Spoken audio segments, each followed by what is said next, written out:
going to talk about three of the very basic Python data types.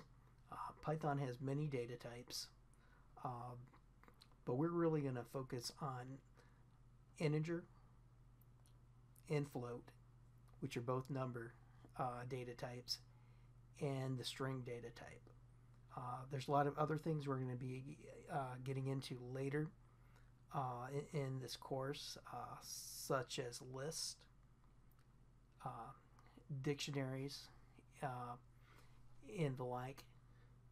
But for now, we're just going to focus on these three very basic data types. In the first one, uh, integer, I'm going to type in int 1, and I'm going to make an integer. I'm going to assign an integer. So I created this variable called int1. Now you notice once I put an int 10,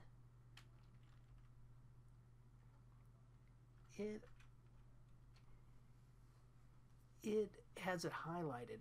Int is highlighted in kind of like a purplish. It's not my normal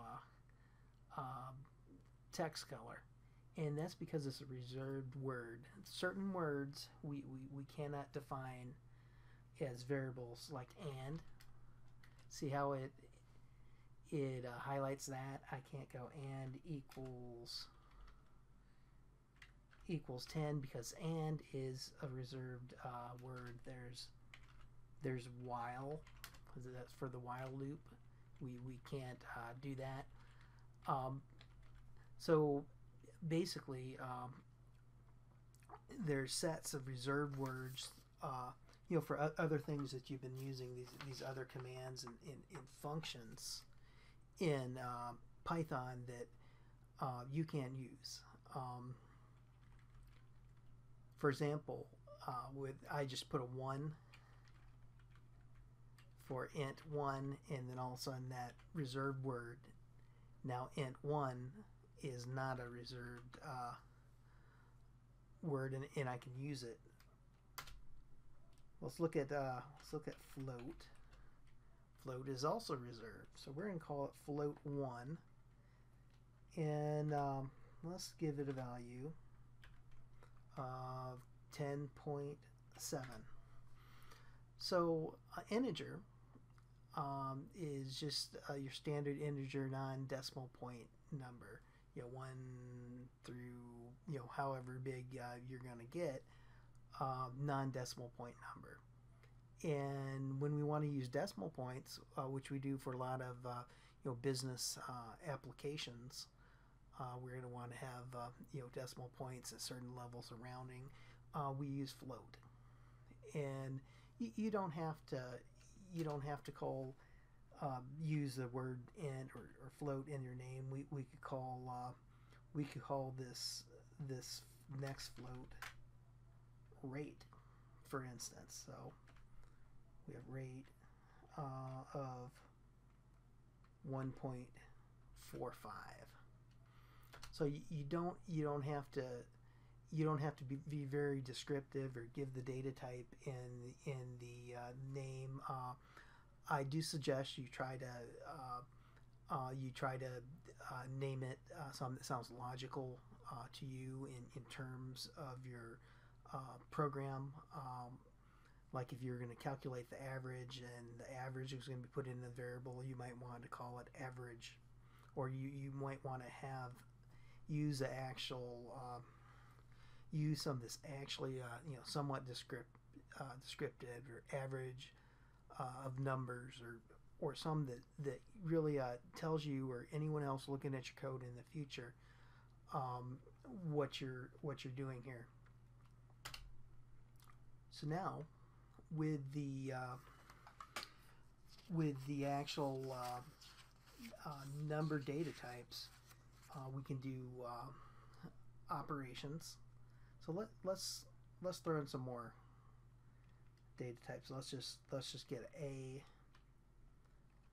equals 7, b equals 12.3.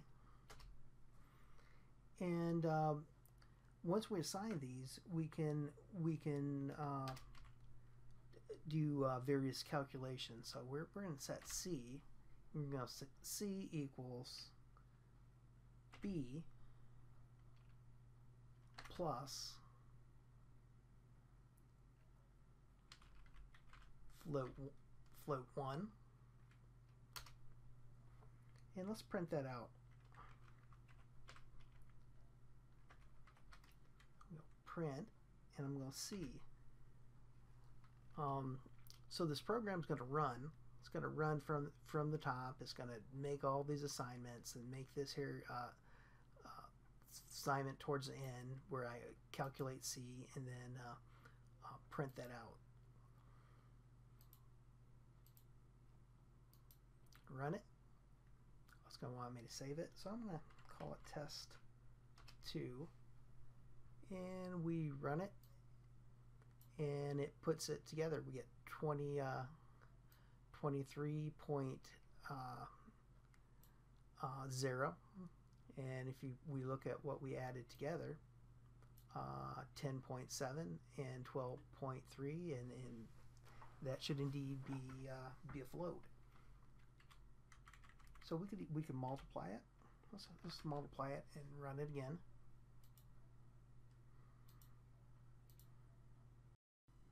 And you see that it's a floating point number. Let's change C into something else. Let's change it, just put A over here. And let's change it to integer. We're going to change it to that other number that we defined earlier. We're going to rerun it. And we have 70. You see there's no decimal point in following digits. So those are the two basic types of common number data types that you'd be working with on a regular basis. There's also complex numbers. We're going to skip those. If you have need for any Python programs with complex numbers, there is plenty of information on how to use complex numbers in Python programs. Now we're going to get into strings. Let's kind of add to our program here. So we're doing all this fun stuff with numbers, but we're going to want to move that up here. And we're going to want to make some strings. So the first one we're going to do is we're going to call name of this name F for this kind of stands for first name, and let's put a first name there.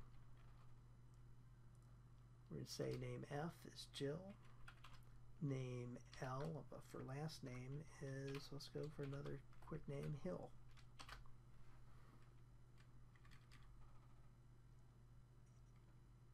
And this is pretty common how data that you might be working with might come in a database, and we would get into database connectivity later in the course, and you have a first name and a last name.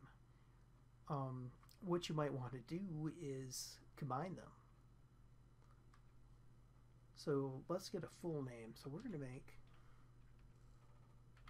a full name, and we're going to say full name equals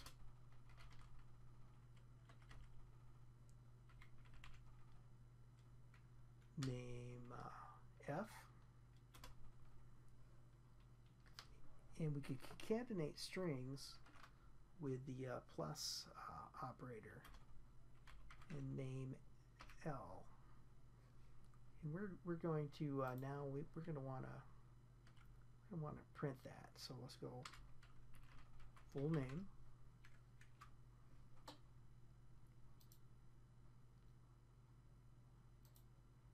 going to run,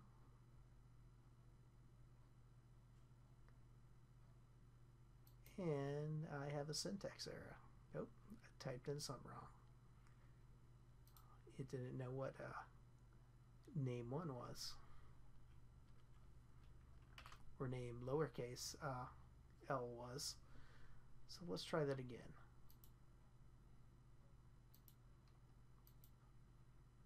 Okay, there we go. We have Jill Hill. But you notice we probably need a space in there. So what we can do is we can concatenate kind of a blank string in there. So let's rerun that. Okay, much better. Now we have a actual first and last name with a space between it. It makes it a lot easier to read. Remember that with this concatenation, we could concatenate any of these together. Let's have one that relates to us. Jill's age. So we have Jill Hill, and let's put another string in there with a space. Is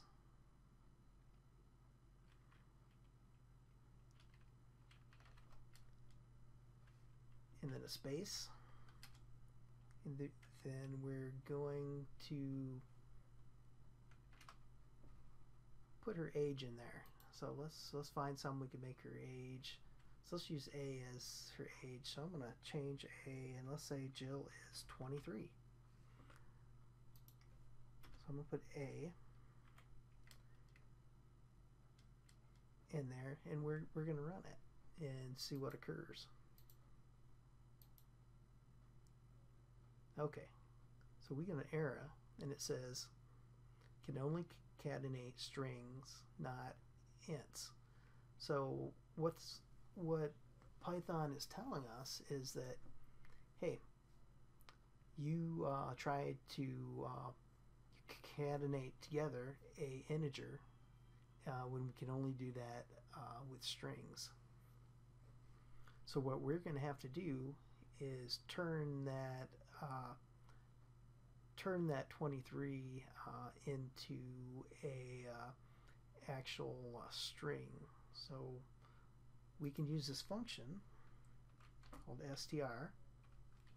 We're going to put that around there, and what the str is going to do, it's going to get a number value it takes in and turns it into a string. So now we're going to rerun it, and now we have Jill Hill is 2023.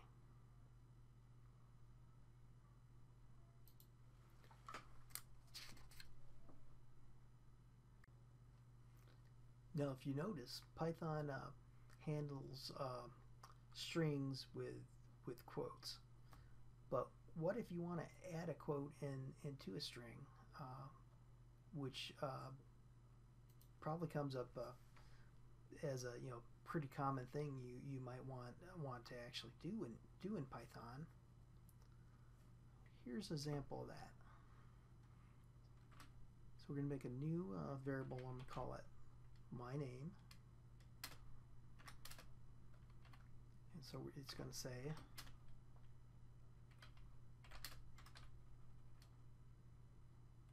my name is, and you notice how I have a backslash. The backslash is used to execute a escape sequence, to add special characters, new lines, tabs, quotes, and whatnot. So we have a backslash quote, and what that's going to do is it's going to let us put a quote right in our string. So I'm going to do some more things here.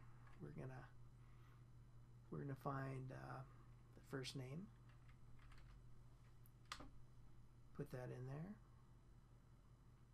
and we're gonna concatenate another string,